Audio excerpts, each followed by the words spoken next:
کوئی دنیا کے کسی کونے پہنچ جاتی ہے، کوئی کسی کونے پہنچ جاتی ہے۔ اللہ اکبر اللہ۔ اسی طرح جو لوگ پانی میں ڈوب کے مر جاتے ہیں، مچھلیاں انہیں کھا جاتی ہیں، ان مچھلیوں کو انسان کھا جاتے ہیں، اس کا جسم، اس کے اجزاء کہاں کہاں پہنچ چکے ہیں۔ ایک بندہ پانی میں ڈوبا، مر گیا، مچھلیوں نے کھانا شروع کیا، اس کے جسم کا کئی حصہ مچھلیاں کھا گئی، انسان نے شکار کیا، مچھلی کو پکڑ لیا، مچھلیاں پکڑ کے لے لیا، مچھلی کو تلا، فرائی کیا، پکایا، کھا گیا۔ اب وہ جز، وہ حصہ اس انسان کا جو پانی میں ڈوب کے مرا تھا، مچھلی کے پیٹ میں، مچھلی کے پیٹ سے انسان کے پیٹ میں، وہ انسان نہ جانے کہاں پہنچ چکا ہے۔ اللہ اکبر اللہ۔ بم بلاسٹنگ ہوئی، دھماکہ ہو گیا، کتنے لوگوں کے چتڑے اڑ جاتے ہیں، حصے نہیں ملتے۔ اللہ اکبر۔ یہ ساری چیزیں مطلب بھائی اس بات کا حصہ ہے کہ ایمان احیاء بعد الموت، کہ اس بات میں ایمان رکھنا کہ اللہ رب العالمین مرنے کے بعد اس انسان کو کھڑا کرے گا، جس طرح اس حالت میں یہ مرے گا اسی حالت میں یہ کھڑا کیا جائے گا۔ اگر یہ بچہ مرا ہے تو بچہ کھڑا کیا جائے گا، جوان مرا ہے تو جوان کھڑا کیا جائے گا، بوڑھا مرا ہے تو بوڑھا کھڑا کیا جائے گا۔ اللہ کی نافرمانی کرتا ہوا مرا ہے تو اللہ کی نافرمانی کرتا ہوا کھڑا کیا جائے گا، اللہ کی عبادت کرتا ہوا مرا ہے تو اللہ کی عبادت کرتا ہوا کھڑا کیا جائے گا۔ یہ اللہ رب العالمین کی شان ہے کہ اللہ رب العالمین کس انداز سے اس انسان کو دوبارہ کھڑا کر دے۔ اللہ رب العالمین نے قرآن میں سورہ بقرہ 30واں پارہ آیت نمبر 260 میں ابراہیم علیہ السلام کا یہ واقعہ بیان فرما کر تا قیامت تک آنے والے انسانوں کی ذہنوں میں اٹھنے والے سوالوں کا جواب دے دیا کہ کہیں ایسا نہ ہو لوگوں تمہارے دل میں بھی یہ خیال آئے، یہ اشکال آئے، یہ اعتراض آ جائے کہ اللہ رب العالمین کیسے مرے لوگوں کو زندہ فرمائے گا۔ تو لوگ ابراہیم علیہ السلام سے ہم یہ واقعہ پیش کروا رہے ہیں، یہ واقعہ دیکھ لو، پڑھ لو، سن لو، جس طرح ابراہیم اس بات کی ایمان لا چکے کہ اللہ رب العالمین اس بات پر قادر ہے کہ اللہ مرنے کے بعد کھڑا کر دے گا، تم لوگ اس پہ ایمان لے لاؤ۔ ابراہیم علیہ السلام کی ملاقات ہوتی ہے نمرود سے، نمرود کے یہاں بات چیت ہوتی ہے۔ ابراہیم علیہ السلام فرماتے ہیں کہ جناب میرا اللہ وہ ہے جو زندہ کرتا ہے، مارتا ہے۔ تو آگے سے نمرود کیا کہتا ہے؟ فرمایا قال انا احیی و امیت، کہتا ہے میں بھی مار سکتا ہوں، میں بھی زندہ کر سکتا ہوں۔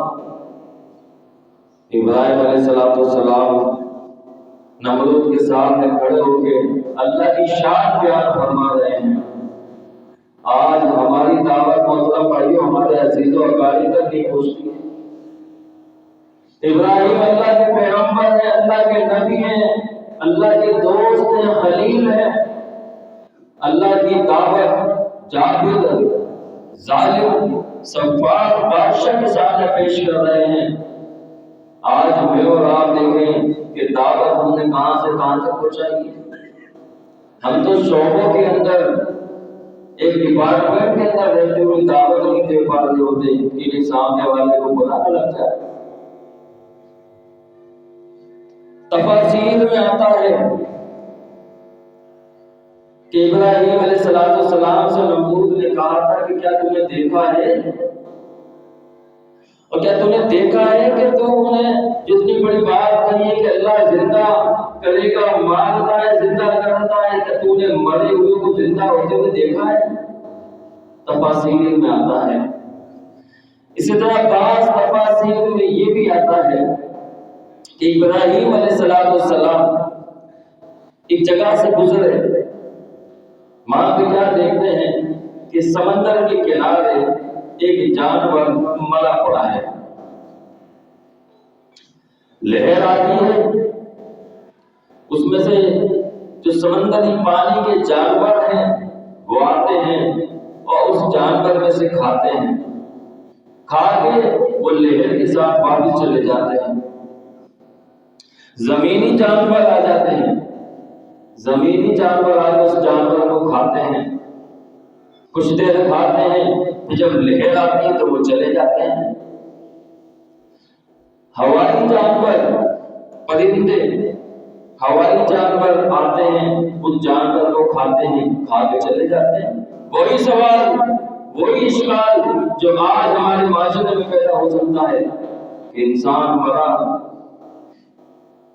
پاکستان کے اندر تدفین جو ہے اس کی ہوئی، باہر ممالک کے اندر اس کے ساتھ حادثہ پیش آیا کسی اور ملک میں، اسے لایا جاتا کسی اور ملک میں، بعض اوقات حادثہ ہوا جسم کا کوئی حصہ کٹ کے وہیں رہ گیا، آ گیا وہ دنیا کے کسی اور موڑ پہ، ٹانگ اس کی دنیا کے کسی اور کونے میں، خود کسی اور کونے میں، ہاتھ کہیں کسی اور کونے میں، انگلی کٹی کسی اور کونے میں پڑی ہوئی۔ اللہ اکبر اللہ۔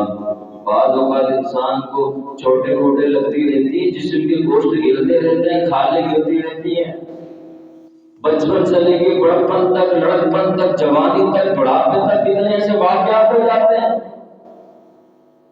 کھال کٹ گئی، انگلی کٹ گئی، گوشت کٹ گیا، یہاں گر گیا، وہاں گر گیا۔ یہ امانت ہے، امانت اس انسان کے جسم کا حصہ ہے۔ ابراہیم علیہ السلام نے جب یہ دیکھا کہ بعض جانور مچھلی پانی کے کھا گئے، بعض جانور زمینی جانور کھا کے چلے گئے، بعض جانور ہوائی آئے سے کھا کے چلے گئے، دل میں خیال آیا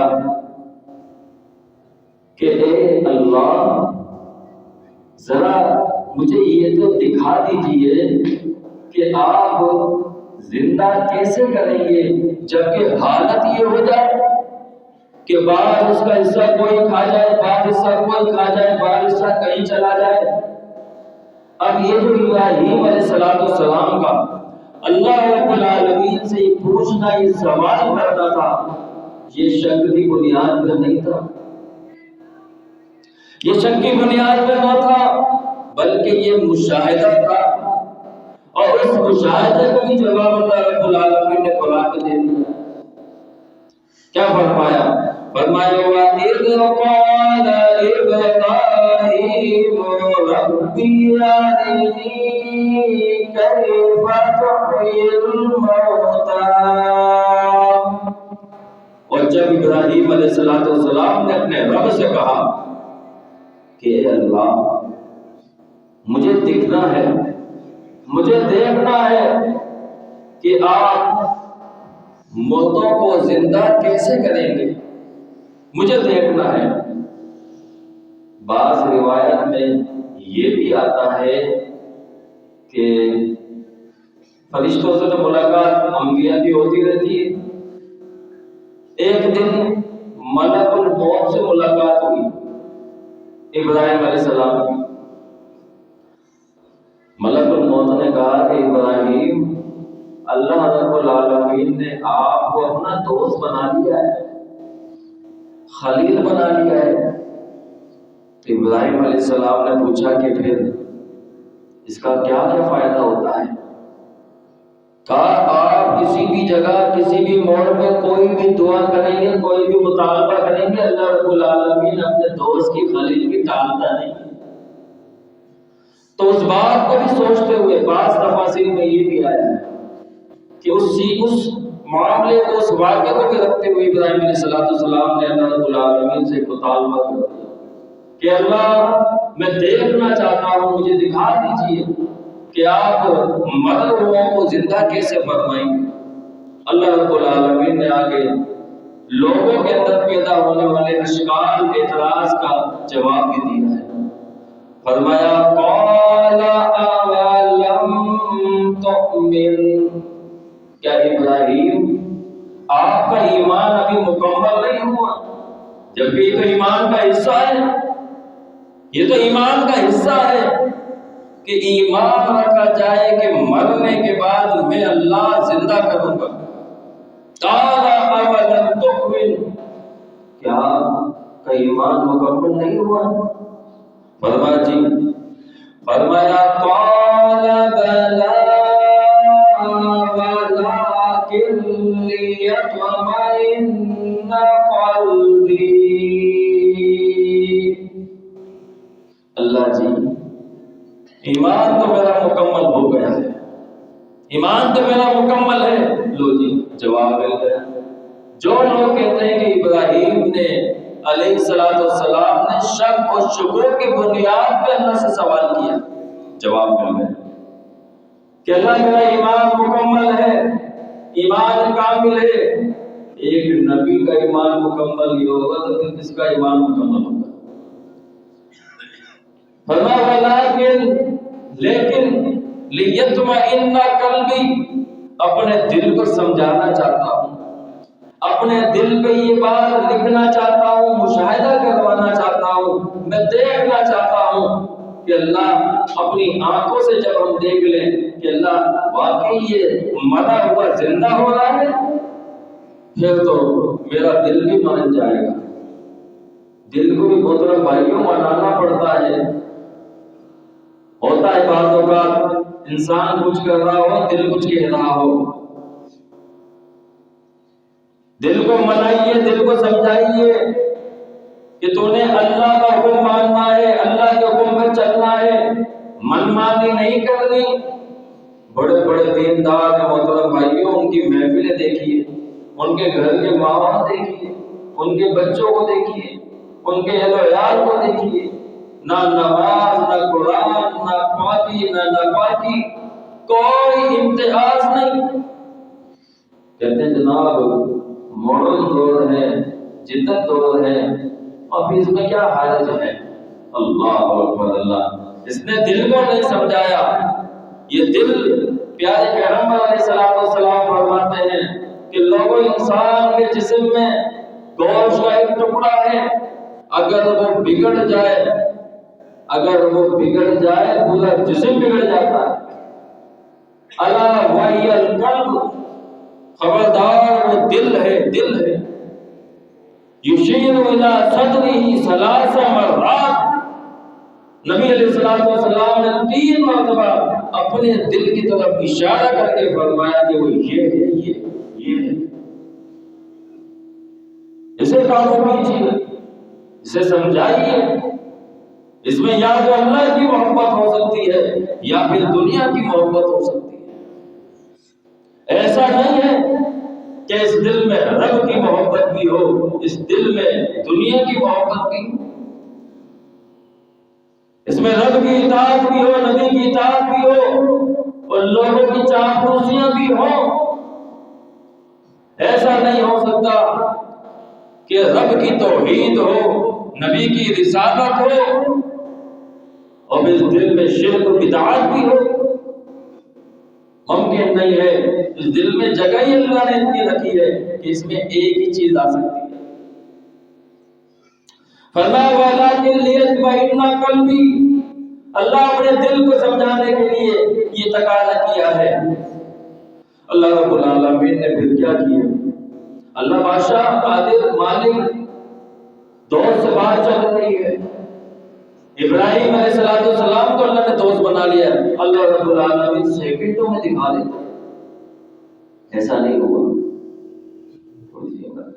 ایسا نہیں ہوا۔ ہوا کیا؟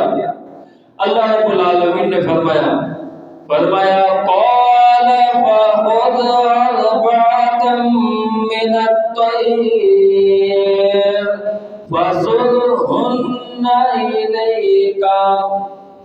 ابراہیم آپ پھر ایک کام کریں۔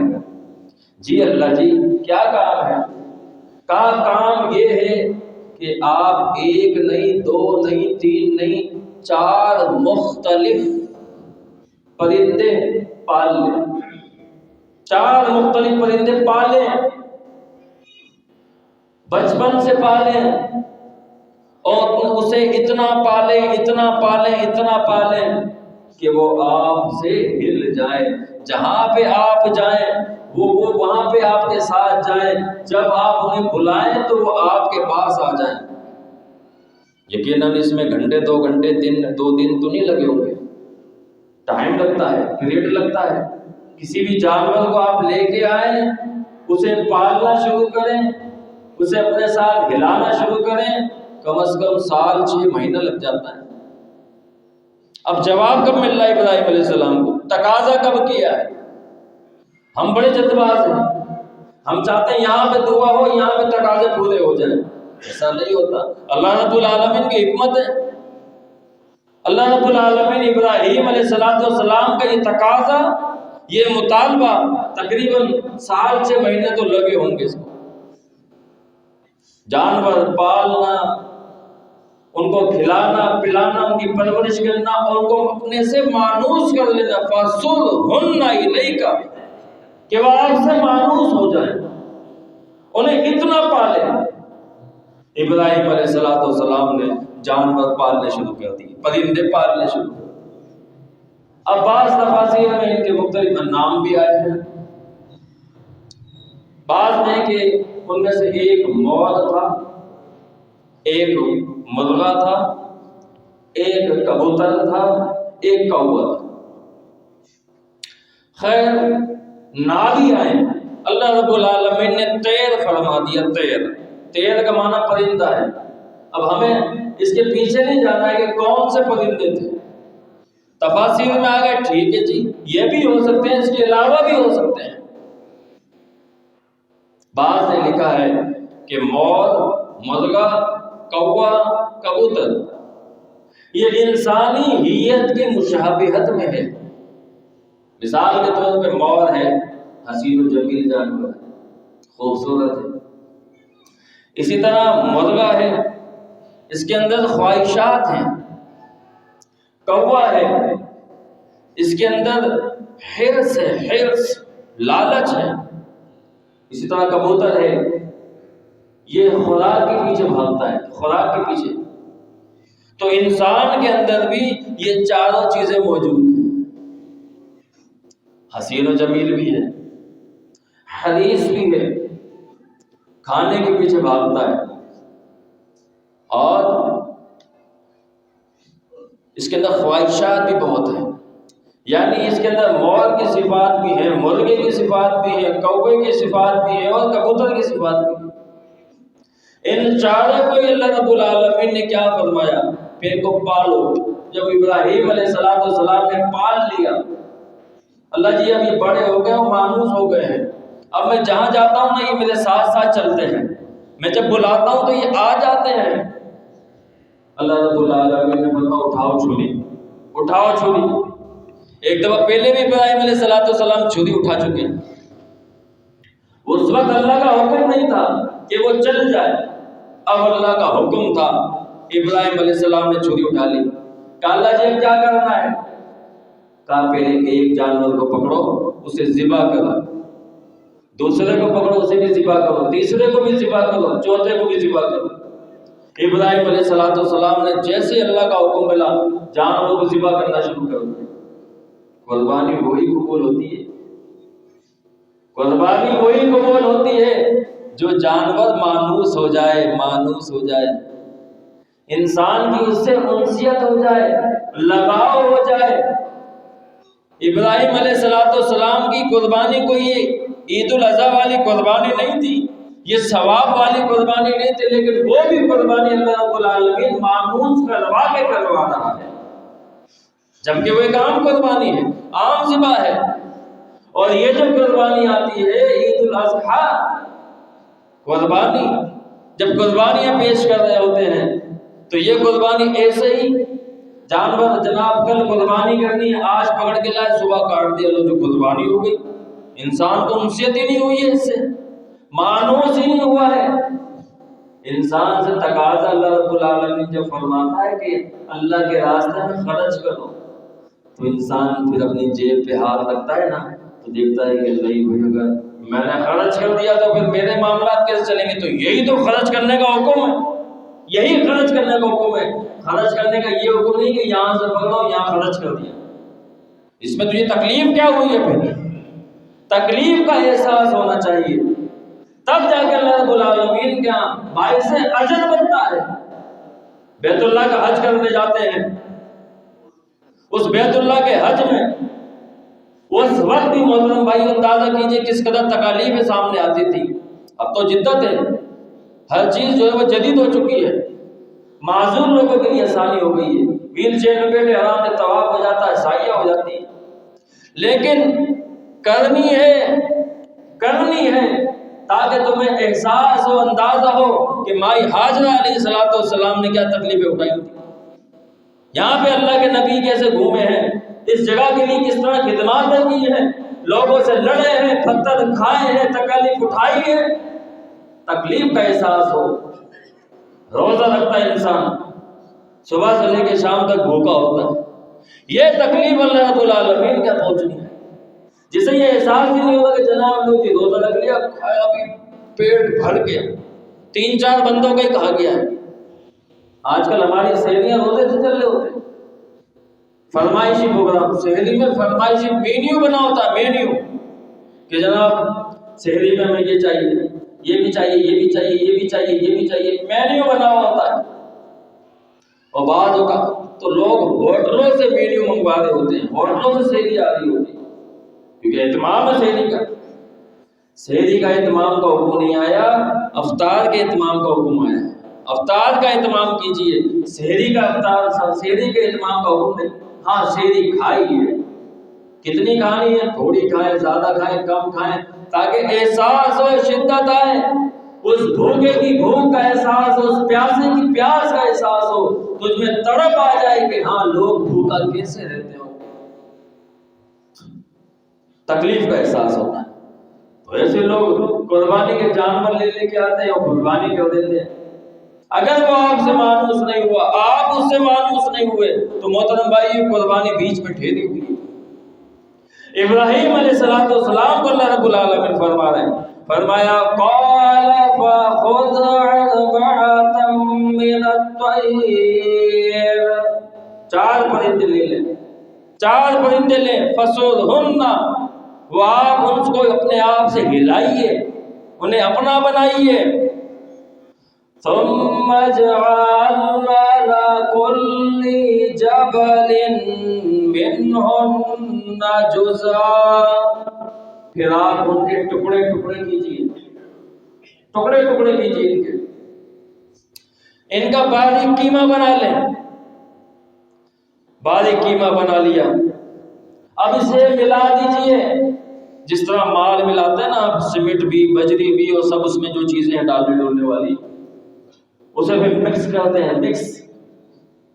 اللہ رب العالمین فرما رہا ہے کہ اب ان کو آپ مکس کیجیے، ان کے سر الگ رکھ لیں، ان 4 جانور کے، 4 پرندوں کے سر الگ کر کے باقی حصہ آپ اس گوشت کو مکس کیجیے۔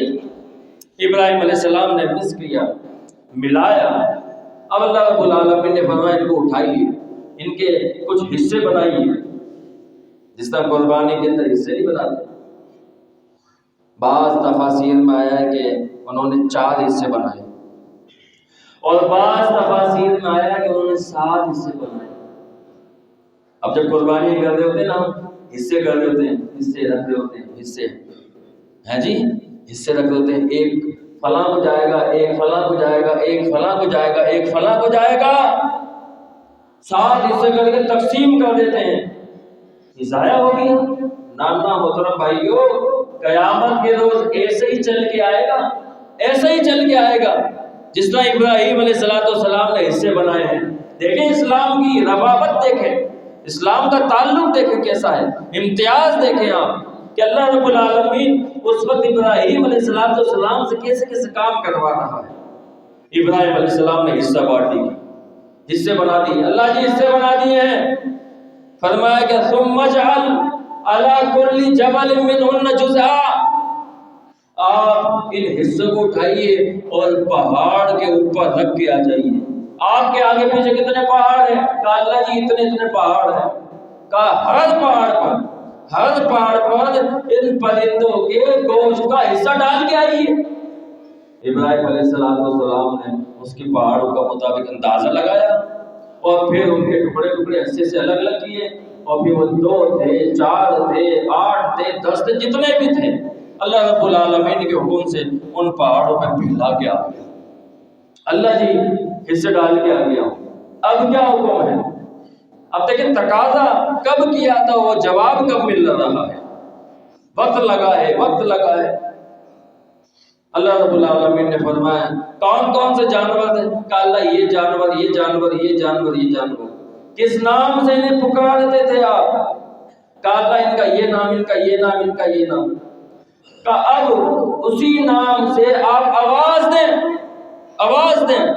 فرمایا ثم ادعوهن یاتینک سعیا، آپ انہیں آواز دیجئے اسی نام سے جس نام سے آپ انہیں پکارتے تھے اور آپ کے پاس دوڑے چلے آتے تھے۔ آپ دیکھیں گے کہ جیسے یہ اس وقت دوڑ کے آتے تھے، اس وقت بھی آپ کی آواز میں دوڑ کے آئیں گے۔ اور پھر ابراہیم علیہ السلام نے پہلے ایک جانور کو آواز لگائی تو دیکھا کہ وہاں سے گوشت کا ٹکڑا اٹھا ہے، وہاں سے اٹھا ہے، دائیں بائیں سے اٹھا، آگے پیچھے سے گوشت کے ٹکڑے اٹھ کے مل کر ایک جسم بنے اور دوڑتا ہوا اس سیڑھی کے اندر آگے جڑ گیا اور جڑ کے آگے بیٹھ گیا۔ اللہ اکبر اللہ، کیا نظارہ تھا، کیا نظارہ ہوگا محترم بھائیو، ایمان کی کیفیت کیا ہوئی ہوگی۔ ابراہیم علیہ السلام نے دوسرے جانور کا بھی نام لیا، تیسرے جانور کا بھی نام لیا، چوتھے جانور کا بھی نام لیا، اور چاروں کے چاروں پرندے و جانور اپنی اپنی جگہوں سے ان کے گوشت کے حصے اٹھے ہیں، ان کے ٹکڑے اٹھے ہیں، ان کی ہڈیاں اٹھی ہیں، ایک حصہ بنا ہے اور دوڑتا ہوا وہ ابراہیم علیہ السلام کے ہاتھ میں جو سیڑھی ہے، جو سر ہے، اس میں آ کے جڑ جاتا ہے۔ اور ابراہیم علیہ السلام اس بات کے اوپر بالکل شاہد ہو جاتے ہیں کہ اللہ مجھے عین الیقین اور حق الیقین آ گیا کہ آپ اس بات پہ قادر ہیں، مجھے مشاہدہ ہو گیا ہے، میرے دل کی تسلی ہو گئی۔ اسی طرح محترم بھائیوں کہ جو انسان جہاں جہاں پہ فوت ہوا ہے اس کے جسم کا حصہ جہاں جہاں پہ ہوگا، جیسے ابراہیم علیہ السلام کے اس واقعے نے اس بات کی نشاندہی کر دی ہے کہ وہ 4 5 8 حصوں سے اٹھ کر جسم کا حصہ بن سکتا ہے۔ اللہ رب العالمین ایسے ہی قادر ہے کہ جہاں جہاں کہیں بندہ مرا ہوگا، جس حال میں مرا ہوگا، اگر وہ پانی میں ڈوب کے مرا ہے، اس کے جسم کو مچھلیاں کھا گئی ہیں، ان مچھلیوں کو انسان کھا گئے ہیں، اللہ رب العالمین قیامت کے روز ان مچھلیوں میں سے گوشت نکالے گا، اس انسان کا، اس انسانوں میں سے گوشت نکالے گا ان مچھلیوں کا، ان مچھلیوں کو بنائے گا، ان مچھلیوں میں سے انسان کا گوشت نکلے گا، اور پھر اس انسان کی جہاں موت ہوئی تھی اس جگہ پہ سے کھڑا کرے گا۔ اللہ قادر ہے۔ ہواؤں میں بکھر گئے، اللہ رب العالمین حکم دے گا، ان ہواؤں سے اس جسم کے اعضاء جمع کر کے اسے کھڑا کرے گا۔ محترم بھائیوں، یہ واقعہ ہمیں اس بات کی طرف فکر دلاتا ہے کہ اللہ رب العالمین کے سامنے کھڑا ہونا ہے۔ اگر اللہ کے سامنے کھڑا ہونا ہے تو بھی اس کی تیاری کیجیے۔ اللہ رب العالمین آگے فرماتے ہیں فَعْلَمْ أَنَّ اللَّهَ عَزِيزٌ حَكِيمٌ، جان لیجئے اللہ رب العالمین غالب ہے اور حکمت والا ہے۔ اس کی حکمتیں وہ جانتا ہے، اس کے غلبے ہیں، ہر چیز پہ غلبہ ہے، تیرے پہ، میرے پہ، مجھ پہ، آپ پہ، ہر چیز پہ غلبہ ہے اللہ کا، لیکن اللہ نے ڈھیل دی ہوئی ہے، ڈھیل۔ اللہ کی طرف آ جائیے محترم بھائیوں۔ اس واقعے سے محترم بھائیوں یہی بات سامنے آتی ہے کہ ابراہیم علیہ السلام اللہ کے کتنے چہیتے اور لاڈلے پیغمبر تھے۔ اللہ رب العالمین سے جو تقاضے کی اللہ رب العالمین نے پورے فرمائے، اور ہمارے لیے بھی اللہ رب العالمین نے اس میں جو ہے وہ نصیحت وصیتیں رکھ دی ہے، تا قیامت تک آنے والے لوگ اس سے جو ہے سبق حاصل کرتے رہیں گے، ان کے ذکر ہوتے رہیں گے، ان کے واقعات پڑھے جائیں گے، پڑھائے جائیں گے، سنے جائیں گے، سنائے جائیں گے۔ اور اسی طرح محترم بھائی، جس طرح میرا ایمان بڑھا ہے، آپ کا ایمان بڑھا ہے، آنے والے لوگوں کا بھی ایمان بڑھتا رہے گا۔ اللہ رب العالمین سے دعا ہے اللہ تعالیٰ میں سمجھ کے عمل کی توفیق عطا فرمائے۔ جزاکم اللہ خیر واسع۔